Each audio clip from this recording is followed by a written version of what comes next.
everybody, welcome back, and yeah, today as you can see I'm trying out a brand new monitor from ASUS, their PG32UQX, which is a pretty interesting monitor, so I was pretty keen on, getting my hands on it and, checking it out, how it was actually to use for, everyday use and gaming grade.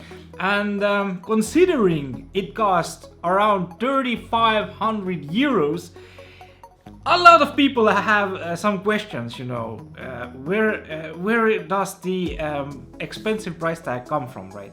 Anyway, I'm gonna leave my Amazon affiliate link down below in the description section so you can check it out. But yeah, as some of you know, I do like big screens, and for many a 32-inch monitor is big enough, right?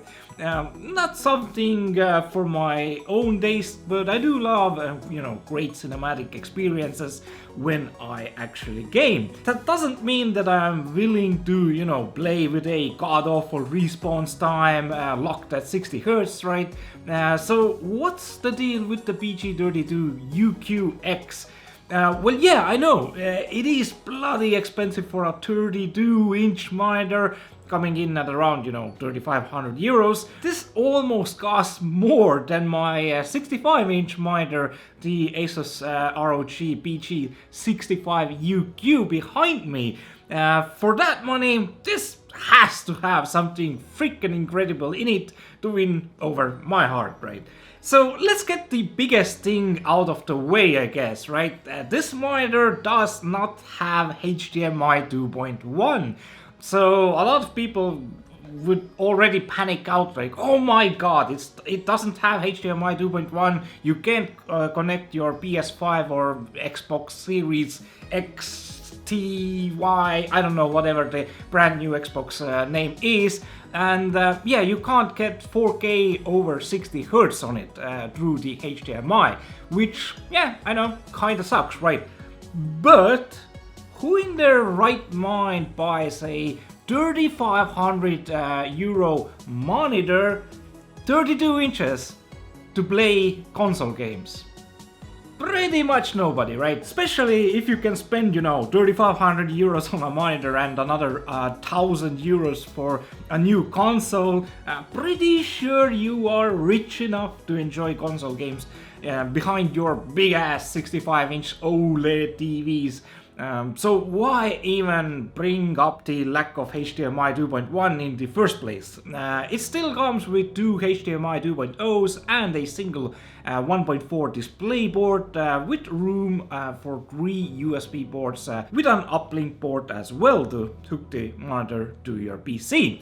The main thing is that this is meant for PC gaming at 4K 144 Hz with great colors thanks to the IPS panel here.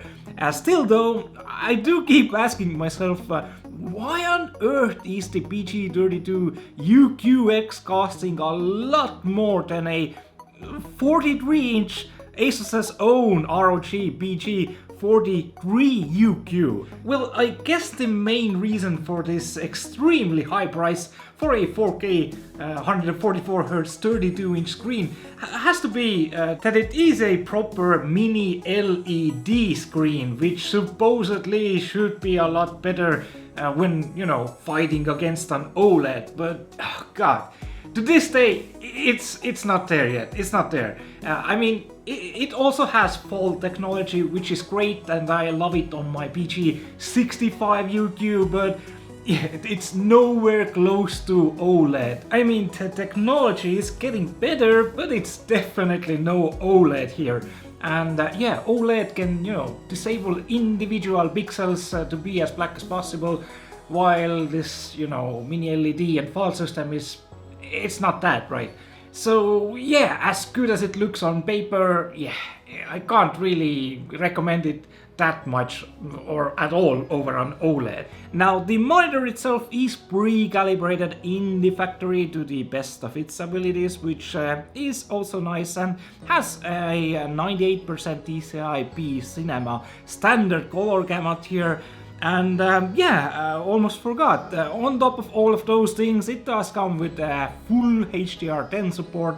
So if you do enjoy HDR gaming or any HDR content, then this might be the best monitor, or at least best 32-inch monitor to do it on. Now, using the monitor every day here, right, playing my favorite video games, browsing YouTube and stuff like that, it felt really great. And it does have 4 millisecond response time, gray to gray, and it never felt, that I was lacking response time or anything like that. And combining it all with 4K res, 144 Hz, with G-Sync Ultimate, it felt really great, really good, and the colors were terrific, right?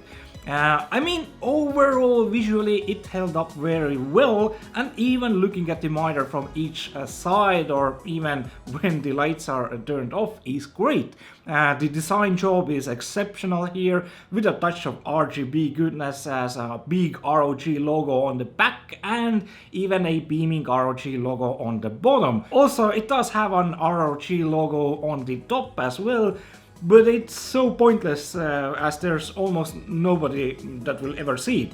And it ain't one of those crazy projector-like logos that you could throw on your wall with a previous ASUS ROG monitor. They really have to bring that back to ROG monitors, in RGB of course, if they, already decide to add ROG logos on the top anyway. Now, coming to some really special features that maybe some other monitors out there don't have, right? Definitely have to be the option for the web camera and the extra LED screen. You see, when you look at the monitor from the top, you find a USB port and a socket to mount a camera. And thanks to the uplink capability, you can easily hook your camera into the built-in USB port and mount it on the top of the monitor. The USB socket is a bit of a puzzle, as you always have a long enough cable with your camera to hook it up to wherever you want, right? But hey, it's an extra port. I mean, you can easily also use it for your USB stick or something to hook your wireless device receiver, right? The second thing, of course, is the mini LED display on the bottom of the display. You can make it show some meme GIFs or display the temperatures of your PC, which is actually pretty handy, come to think of it, right? No need for extra apps or anything like that, just easily check your GPU or CPU temps by peeking at the bottom of the display. But yeah, even with all of that greatness, right, I just can't understand the $3,500 price tag.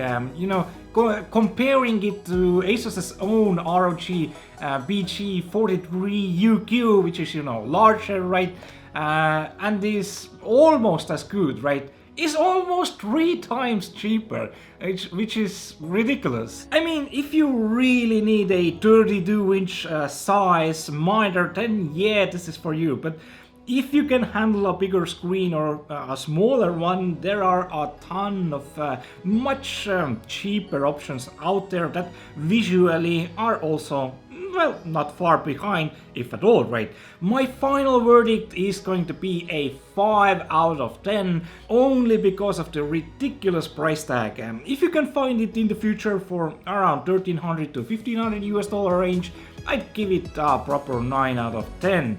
It's a great monitor, but the price just ruins everything. And I mean, that's gonna conclude my quick little short review here. Hope you guys enjoyed it and you understand a little bit more, is this monitor for you or not, right? Nothing too fancy. I mean, you can Google some extra specific, color sheets and stuff like that. But yeah, to my eye, it was pretty perfect. The gaming was perfect, right? Everything was perfect.